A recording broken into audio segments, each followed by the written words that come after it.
Hi guys, good morning. Happy Tuesday po sa inyong lahat. Narito ang inyong Kuya DG para sa isang episode ng aking vlog for today. At ngayon ay magwo-walking ako sa aking favorite destination. At yan ay ang Carmel Housing. So far guys, samahan ninyo ako sa aking paglalakad para maging healthy tayo, wala ang stress, at maging energized tayo sa maghapon. Samahan nyo ako guys. Welcome back guys. Narito na tayo sa Carmel Housing. Ito yung venue na aking lalakaran for today. So far, first round ko. Samahan niyo ako guys, nakipag-walking. Ang dami palang nag-walking din. So, naglakad lang tayo. Oh, may mangga pa. Yan guys, ang itsura ng aking walking venue for today. So, sa marami ko na pong video at mga vlogs ay ito yung lugar guys na madalas kong pinupuntahan. Ayan. Oops, nature na nature guys, daming manok. So, samahan po ninyo ang inyong Kuya DG hanggang matapos ko ang aking walking adventure. Ayan. Ayan guys. Ayan, napakadaming puno. Napakadaming puno. Guys. First round pa lang natin guys sa ating paglalakad for today. Ayan, si nanay nagwawalis.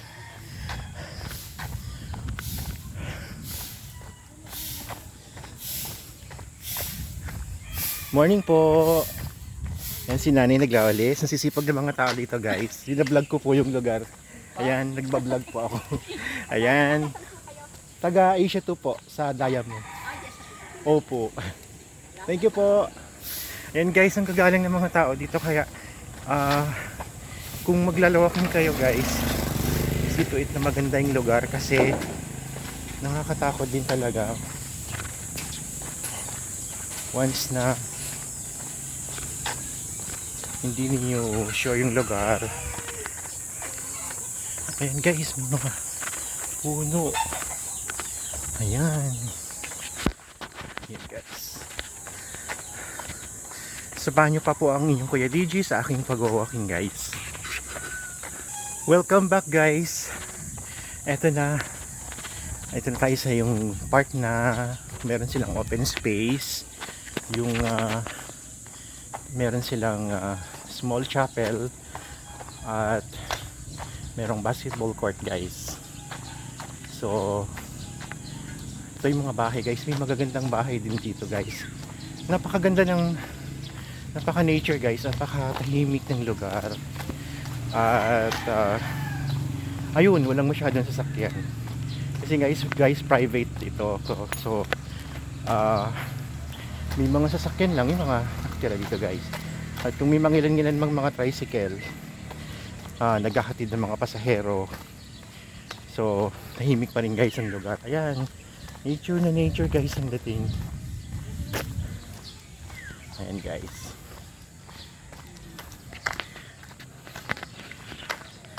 Ayan.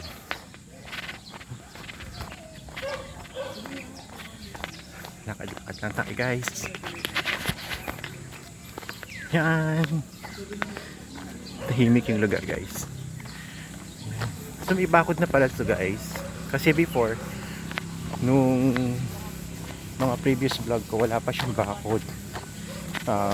Marahil for safety reasons na rin. Kasi guys, ito ay marami rin katabing subdivision. So kung kayo pupunta ng Pamintahan, ng Mahada Avenue guys, dito rin po ang daan ninyo. So far guys, mas maganda nga yung binukuran na nila kasi dati yung mga tao lumulusot-lusot lang. So napaka unsafe nun guys. So ngayon napakaganda ng tanawin ngayon kasi may baka bakod na sila. Ayan guys. So binakuran nila lahat. This is for safety reason na rin guys. Ito guys yung bahay na maganda. Yung na-vlog ko na one time na nabili sa kanila ng ngayon ay sila rin ang caretaker.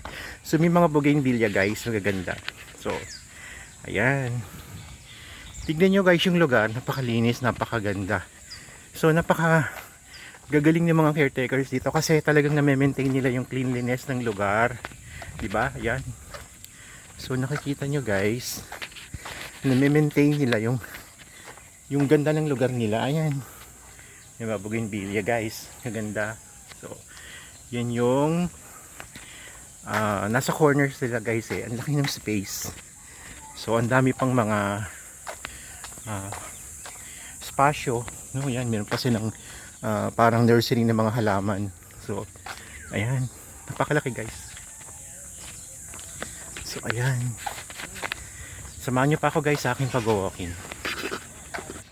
Welcome back guys. Ito, meron silang parang nursery, parang daycare center. Tapos ang dami pang space guys. Actually itong lugar na to ay ideal for jogging, walking, biking. So minsan yung mga nagda-drive test, yung nag-aaral mag-drive, dito na rin sila nag-aaral guys. So napakaganda ng lugar kasi ang linis niya guys. So alam ko kasi dito guys, meron din silang parang policy na aso mo, parang ganun, aso mo, tali mo.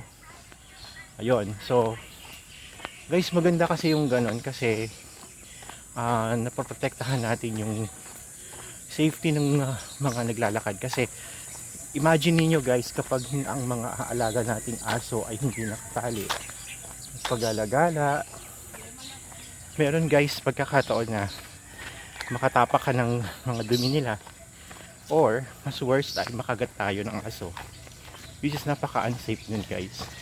Sa part po ng nag-aalaga, napaka responsible po nila kasi talagang alaga talaga, hindi nakawala yung aso nila. Ayan guys, so malapit na tayo sa second round natin. So actually first round pa rin to kasi ngayon pa lang din tayo makakarating sa ating first destination natin, yung entrance. Ayan guys, lakad na lang tayo guys.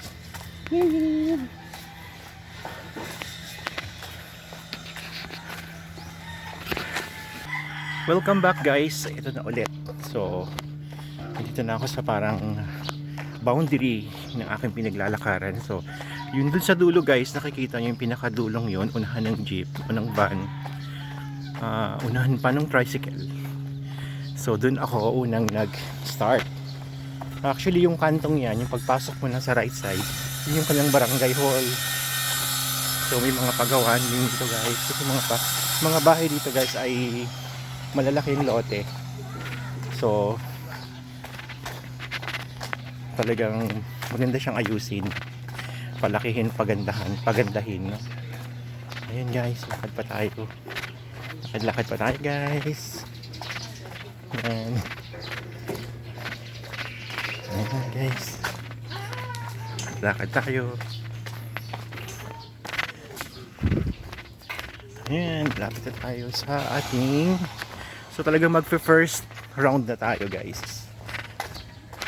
So yan, may mga manggang naglalaglagan guys. Kasi dito guys sa Carmel Ray, para sa po sa inyong kaalaman, ay marami po talagang mga puno. May mangga, may langka. So gaya nito guys, private kasi to, kabibili lang itong area na to. Mura lang po nila nabili to guys. Pero parang pagkakaalam ko ay ginawang company accommodation. So ginawa silang hindi siya private na bahay. Ayan guys, ito yung ating pang first round. Ayan. Ayan, yung mga naglalakad din naman guys. Ayan, yung mga nagwo-walking din naman. Ayan guys, Napakaganda ng lugar. So, katahimik.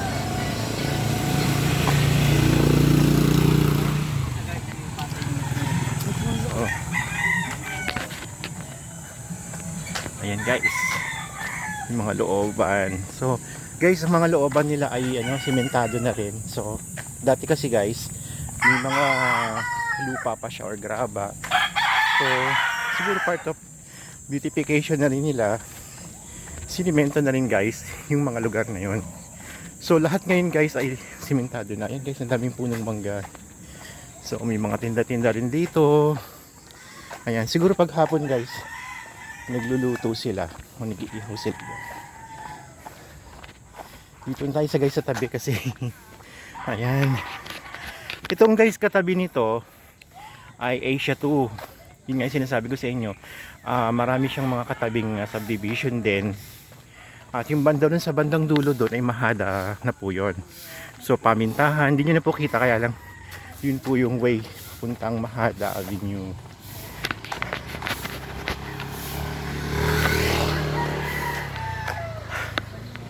Medyo nihingal na ako guys. Hello po. Ayan guys, naka first round na ang inyong Kuya DG. Ayan, magaganda yung mga nila, yung mga papasok. Hindi na siya lupa, hindi na siya graba, semento na talaga guys. Totally inayos na po nila.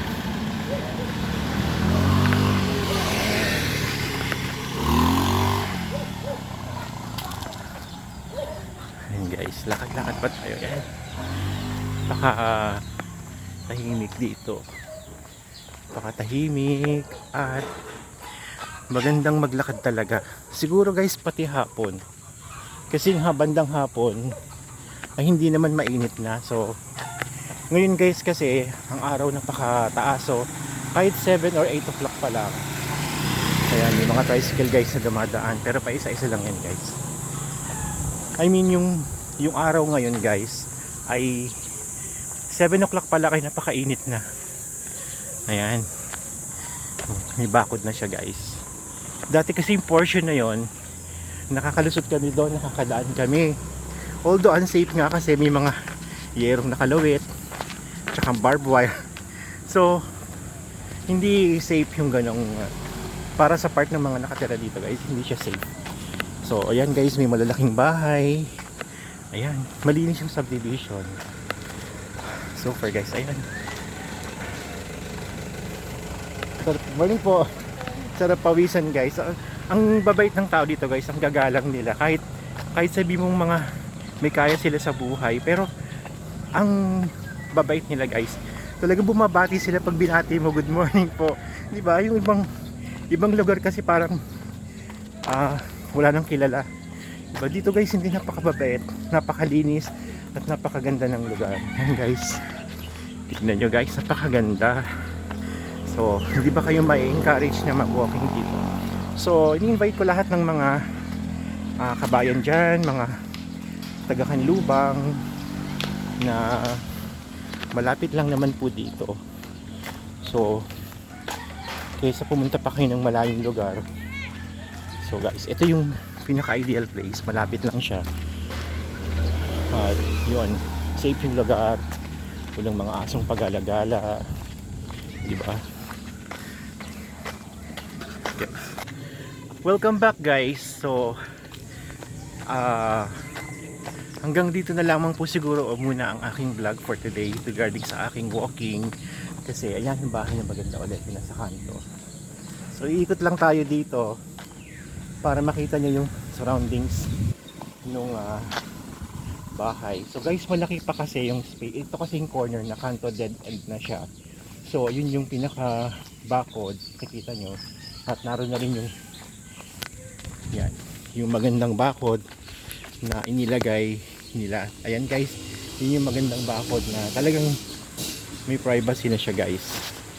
So iikot ko kayo, iikot tayo.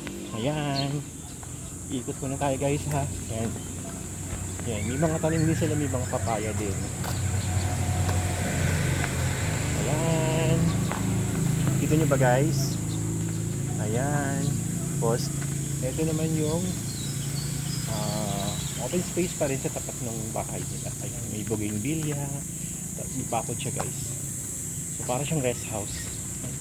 Napaka cool ng place. So yan, bougainvillea guys. Ayan. Ayan.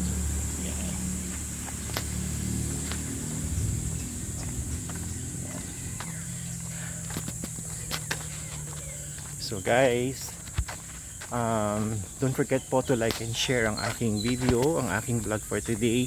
Sana ay ma-encourage ko kayo mag-walking kasi walking is the best exercise.